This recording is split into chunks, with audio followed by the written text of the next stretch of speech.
অনেকে আমরা স্লোগান দিচ্ছি, বক্তৃতা করছি,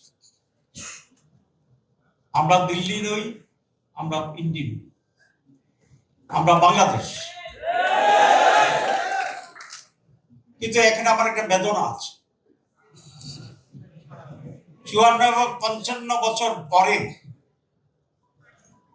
এত সময় কেটে যাওয়ার পরে একটি স্বাধীন বাংলাদেশ আজও দিল্লি ইন্ডির স্লোগান আমাদেরকে কেন দিতে হচ্ছে? আমরা তো বাংলাদেশ এন্ড বাংলাদেশ এন্ড বাংলাদেশ। আমি মনে করি না যে আমাদের আইডেন্টিটি ক্রাইসিস আছে, কিন্তু আমাদের ভিতরে হীনমন্যতা আছে। যুবকেরা সেই হীনমন্যতাকে ধুয়ে মুছে বঙ্গোপসাগরে শুধু নয়, প্যাসিফিক পর্যন্ত এটাকে ফেলে দিতে হবে, ছুড়ে দিতে হবে। এই স্লোগানকে আমাদের বন্ধ করতে হবে।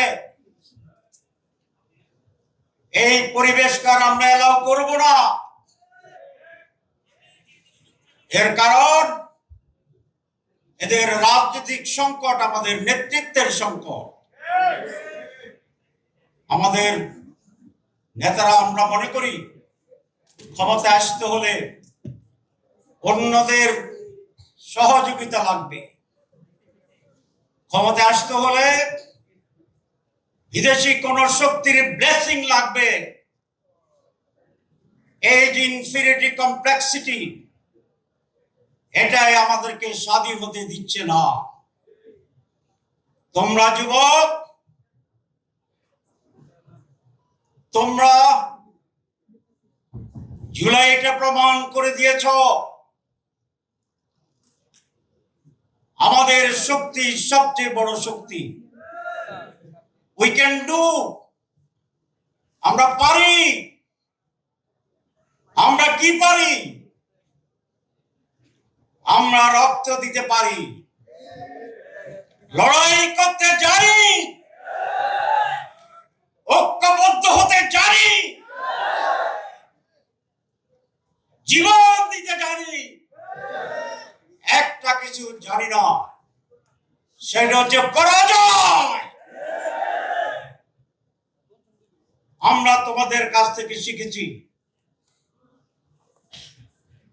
এই ধরার রাজনীতিকে দলীয় ভিত্তিতে নয়, জাতীয় ভিত্তিতে অক্ষুণ্ণ রাখতে হবে।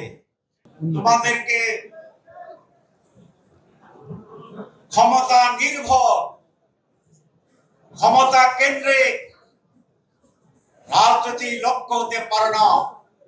দেশ, আদর্শ, গণতন্ত্র, স্বাধীনতা, উন্নত বাংলাদেশ, ইন্টারন্যাশনাল স্ট্যান্ডার্ড এডুকেশন, ভাতৃত্ব, এই হবে আমাদের রাজনীতি ভবিষ্যতে।